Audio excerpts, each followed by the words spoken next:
House of Fun, which is official fun music. You got to say that with madness. Well, my next guest is one of the former members of said band. He co-wrote that, and he's got an album out now. If Madness are a fun band with fun music, his new album is sunny music, totally and utterly sunshiny music coming out of it. I'll tell you what, actually, you nearly get a suntan listening to this album. It's called The Benevolence of Sister Mary Ignatius. It's by Lee Thompson and his ska orchestra. Lee is on the phone. Lee, how you doing? Oh, am I? Not too bad, considering I was out with Suggsy last night. Anyway, hello, people of, where are we, Ulster? You certainly are. Party poppers, Absolutely. coloured tips. Suits you, sir. Yeah, not too bad, mate. I went to see Suggsy's stand-up show yesterday and made the mistake of going back to his hotel. And how is Suggs' stand-up show? What's it like? Mate, it's the third time I've been. I mean, I'm not stalky or anything, but I went to see him in free Woking. tickets, probably. Well, funnily enough, I tried to get tickets for the first one I see in Reading when he was testing the water, Woking, in England, when he was testing the water a couple of years ago, and then I phoned Dave Robinson up, who's sheepdog in this ska orchestra project at the moment, and he brought his wife along, Rosemary, lovely woman, and I phoned him up. I said, Dave, I can't get tickets. Suggs ain't answering his phone. No one can, and I ain't paying to go and see him. I mean, God forbid. So he said, don't worry about it. I've already got the tickets. I went, nice one. So Robbo's got tickets before I'm inviting him and he's getting me in. So we're sitting there and Suggsy goes on about, there's a piece in it about the history of stiff records and, you know, Elvis Costello and Graham Parker and Lena Lovitch and John Otway and blah, blah, blah. And Suggs says about Robbo not being able to find a window in his diary for us to play at his, anywhere. And so he has the bright idea of having us play at his wedding. Well, Rose has looked round at me and gone, is that true? I went, well, you should know. You married him. And I've looked at Robbo at one point. I've leant forward and he's got a tear in his eye. I mean, Dave Robinson, I don't know if you know the history. The legend of Stiff Records, I know him very well. Yeah, man. Brinsley Swartz, I think it was his first managing band or whatever. Pub Rock, the inventor of... Reckless Eric and all those people, yeah. Yeah, and it's sort of completed, it's come back round again. I mean, this project I talked about 3 or 4 years ago, and my trumpet player, Joe Auckland, said, you know, stop talking about it, get the cheeks of your butt together and get it done. So I've got 11 able chums, starting with Mark, who was like, he just loves playing his music. I mean, all the other stuff that goes with it is of no interest. That's why I'm here now, and he's not. And, yeah, we got a bunch of songs together. I mean, you know, the Desmond Decker Fu Manchu one, which I don't know if you've played. Oh, yeah, yet, but what I was thinking is, now, what I want to ask you, right, you grew up in North London, is that right? That's right, Camden Town. Camden Town. In Camden, right? Yeah, you're influenced by all the ska music. Where did you get to hear that? Were there ska clubs around whenever you were growing up? No. I didn't think so. No, not at all. Well, there was the Chart, which was in High Barnet, which which ran from 67 through till 72, 73. I mean, I remember going up there, I was like 12, 13 years of age. I probably may have just got in. Maybe not, but I do remember the police up there at the top of the hill. It's on a Barnet Hill, and they were just at the top of the tube station.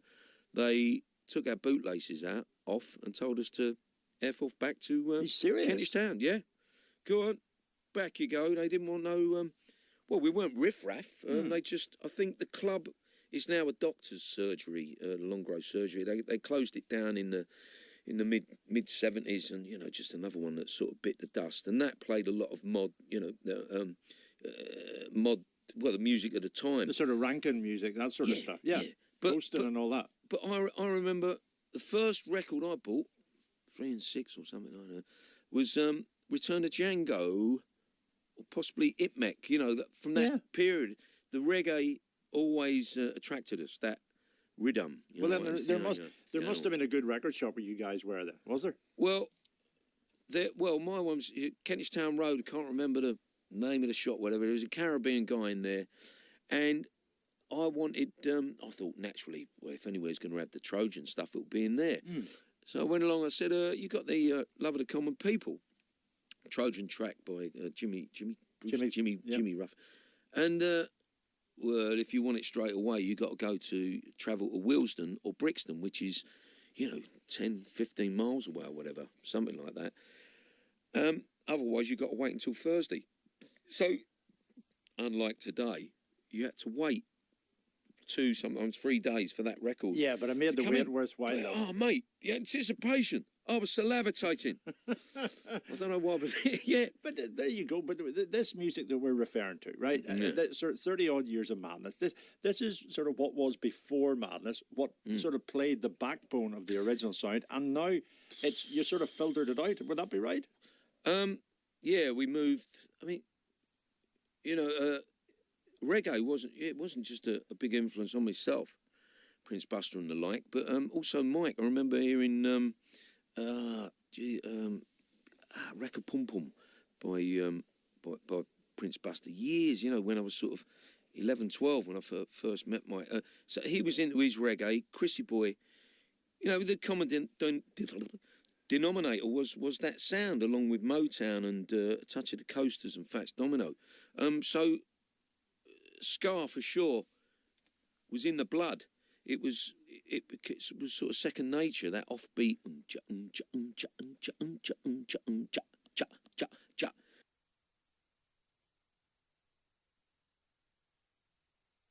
mean, some people find it really difficult to play when we have stand-ins for the band. It may be difficult to play, but it's very easy to dance to. Oh, absolutely. It taught grown men how to cry. Well, grown men how to whip the handbags away from the floor and, But in fairness, Lee, it was the backbone of the likes of Madness, but it played a huge part in the sort of the early Clash days as well, because they were into all that sort of stuff. Yeah. Yeah. Well, what can I say? No bad thing, that's what I say. Guns of Brixton. Yeah, absolutely. One of my favourite tracks. I mean... White Man, Hammersmith Pally. But what I want to chat to you about are the tracks on the album, and obviously it's a huge outfit, but is this a huge outfit you got together? Are you going to play gigs, or are you just going to have this as a bit of fun? Well, first gig we played, we was invited over by one of your promoters. I can't think of the name now, but we stayed at the old Utopia Europa Hotel. I mean, last time I was there, it was surrounded with barbed wire and Checkpoint Charlies. I mean, I've got a great memory. I went to see the Jungle Book when I was over with Madness many moons ago. And, of course, when you come out of the cinema, you can't... You're snowblind, you know what I mean? And I turned this corner and I hit this soldier's rifle. It's outside. And it was...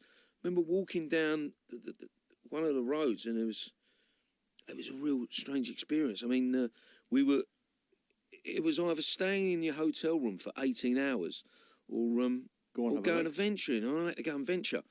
And I remember seeing some old boy on his veranda in this big block of flats in a rocking chair with a pipe and slippers and the flag waving. And I remember I had this... It's all an awful lot different now, I'll tell you. An awful lot different. Yeah, well, tell me about it. I mean, it's more Russians over there than Irish, isn't it? Tell me. Here, hold on a second. The last time I saw you were playing on top of Buckingham Palace. How did that ever happen? No, I just wanted to tell you about a pint of Guinness that I pulled. Right. Because there was no staff. Yet there's all those cameras in there, in this lovely hotel. I remember when it used to be quite laid back. And I've pulled this... Well, I can't find the woman, the staff. You can't afford the staff. So I flipped the little handle forward and I'm pouring myself a nice pint of Guinness, as you do when in Rome. And no sooner has got, just before it's got filled up, 3 security people have come around and chucked me out of the hotel. They've arms out the back. I thought, this ain't the island. You see, this ain't a place I used to know. Anyway. It wasn't self-service, you see. That's where you were going wrong. Well, I mean, I laid out the punt. No, hold on. What is it? Euro over there, isn't it? No, we're the same up here, for goodness sake. Anyway, let's get back. Come on. Stop get me off track.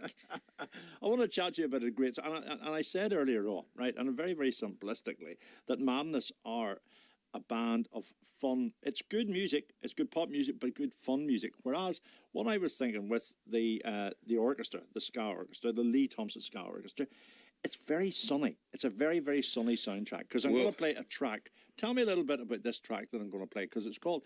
Is it Banarang? Banana Bang. Banana Bang. No, Bangarang, which apparently was the... I've forgotten the fella's name who wrote it. Lord... anyway, yeah, that apparently was the first, claimed to be the first reggae record ever made after the transition from ska to rock steady into reggae.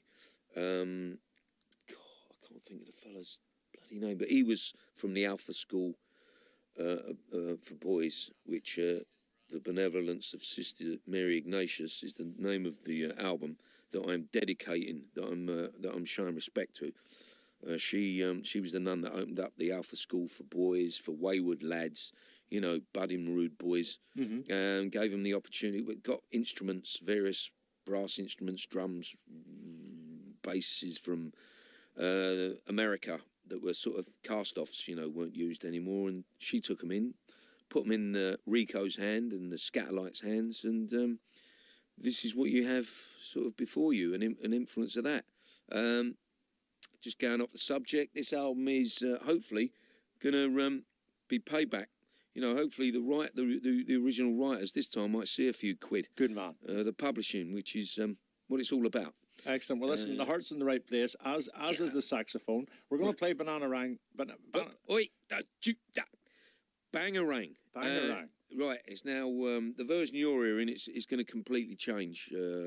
We've changed the key and we've rearranged it. We just got to re-record it now for whatever reason. Maybe a future single, we'll see. But can I just say hello to Serena at Primary Talent International? You certainly can. She's our agent, and if there's any budding promoters out there, get in touch with her.